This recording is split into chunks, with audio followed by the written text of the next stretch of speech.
Ya cufaa yookiin torbaan cufaa yoo keessummaa adda addaa qabannee isiniif dhiyeessinaa. Torbaan kana artist Oromoo Shukrii Jamaal isiniif dhiyeessinaa. Shukriin akkuma beekamu sirba haaraa torbaan kan baasee sirba ammuma jedhu kan irratti sirbi ammuma jedhu kunin sirba guyyaa qara baay'ee yookiin guyyaa qara maxxanfame namni yookiin views kum dhibba olii argatee yookiin daawii kum dhibba olii argatee ammaatti har'a guyyaa afuraffaa namoonni kum dhibbi sadiif torbaatamii olii daawwatanii jiranii. Sirbi kunin ammoo deebii wal maha argatee jira. Namni gari gurbaa maaf gangalatee nu gangalchiisee jedhanii ka gari ammoo yeroon isaa ammaa miti maaf sirbi kun barbaachisee jedhanii gaafachuu jiranii. Kanaafi Shukriin deebisaniif deebisa. Maqaan kee Aslii Galgalooti isinillee gaafii qabdan akkuma Facebook irratti nu erguu jirtan gaafii keessan dhiyeeffachuu dandeettanii. Ammoo ammaan tana keessumaa kee dhiyeeffadha. Shukrii nu dhiyaadhu baga nagaan dhufte. Baga nagaan nu eedan isinis.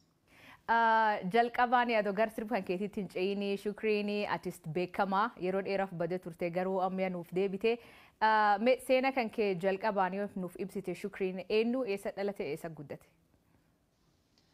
Ani Shukrii Jamaalii ani Oromiyaa Arsii naannoo Baaleetti dhaladhee gaa Oromiyaa keessa asiif achi deemaa guddadhe jechuudha. Shukriin maatii horatee qaba moo ufumaan jiraatee deema? Nin qaba. Nin qaba. Daa'ima Nimoona maatii fi Irkoo jedhamtu qaba. Akkasii jechuudha.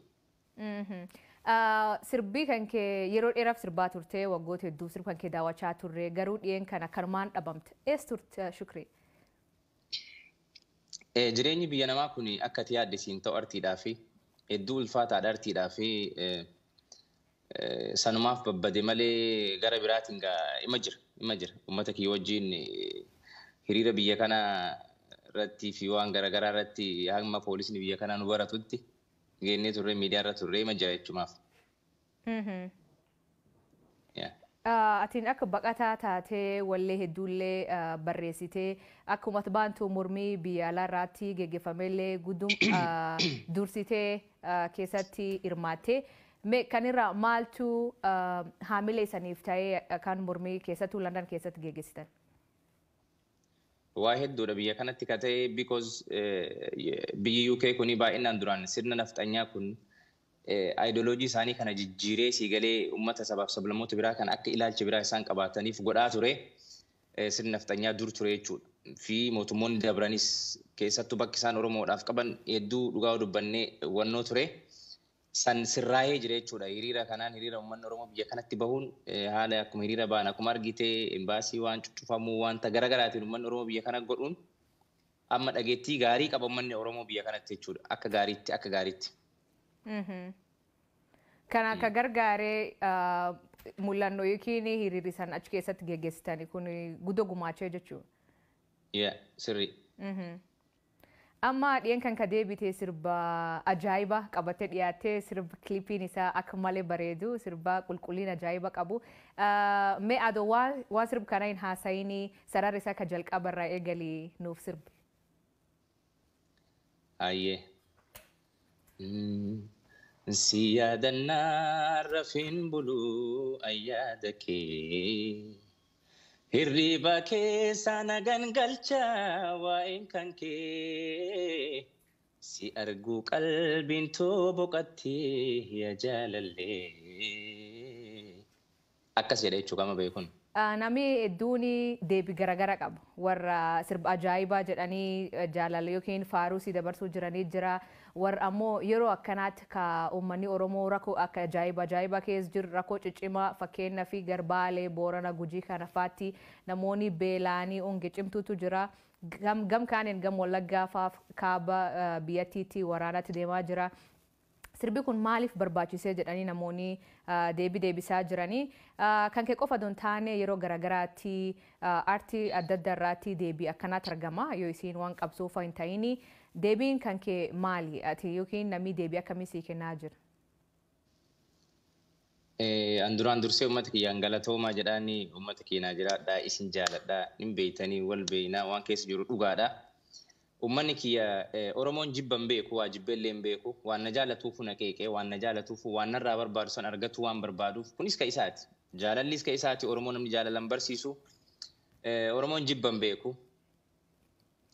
Kanaafi gaafii uummanni keenya gaafate sirriidha. Hojjechaa fi jirallee hojjadhelleedha isin duralleedha. Waa hunda sirba qofaanii miti gochaanis uummata kee wajjin hirmaataa tuman jira. Ittuman jiralleedha. Garuu sirba jaalalaa kan akka baasu kana godhee sirboota hojjetaa jiru hedduutu jira. Albama guutuu hojjechaa jira. Haala uummanni kiyya irra jiruun argaa dhugaadha. Uummanni kiyya beelarra jira, biyyaa baqataa jira, du'aa jira.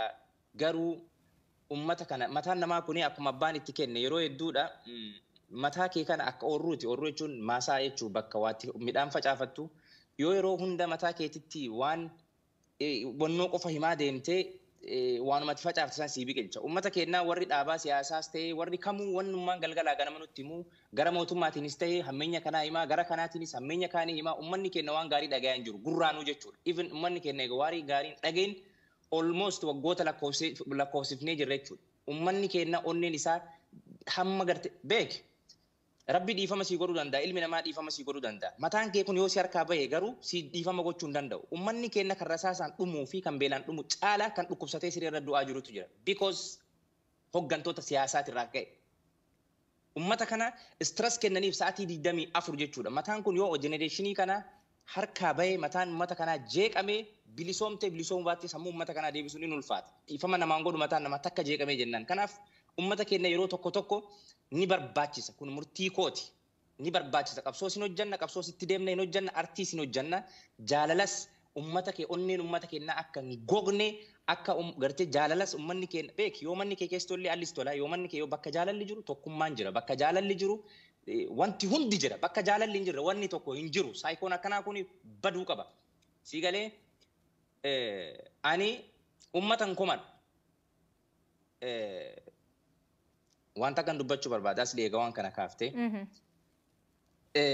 kan bosona jirus qawwee rasaas hidhatee lubbuu ifii kennee itti beela'ee miila qullaa deemee ilmaan Oromootiif jecha du'uutti jira.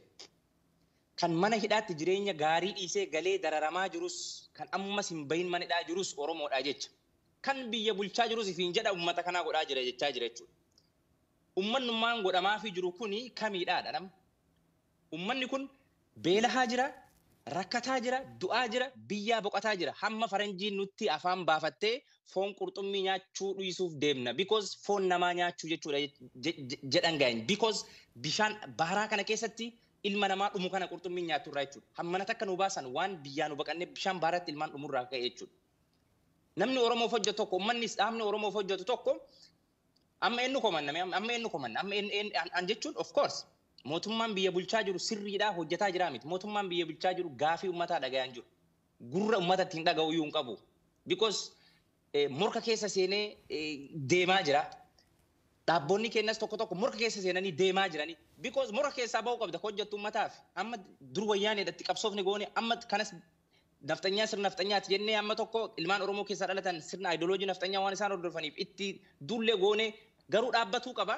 Dhaabbatanii taa'anii waan nama 5 nama 6 nama 7 geenneedha wanni ummata Oromooti hojjannaa jirra jedhee deemu ka waliigaluu dadhabee ilmaan Oromoo irratti beelee irratti rakkatee biyyaa baqatee dararamaa jiru jechuudha. Ka'umsi sirban keetii kunoo maali? Injira rakkoon hin jirti akkuma ibsiteetti bakka garaagaraatti rakkoon jirti garuu sirban keetii hojja deebinee ka'umsi isaa maali?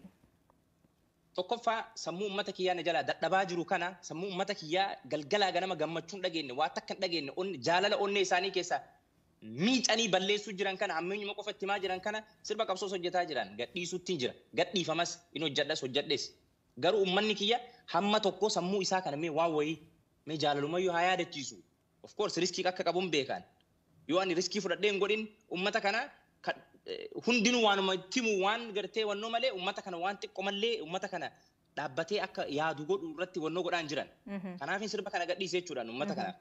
Staayilii atiin sirba kan itti hojjatte muuziqaa alaa yookiin aartii alaarraatti beekama. Garuu Oromootti yoo deebine guddoo beekamaaniti. Artistoonni Oromoo yoo sirbaan yookiin viidiyoo sun irratti mul'atanii yookaan yoo bakka biraatti hojjetameellee irratti sirbanii bakka jiraniitti.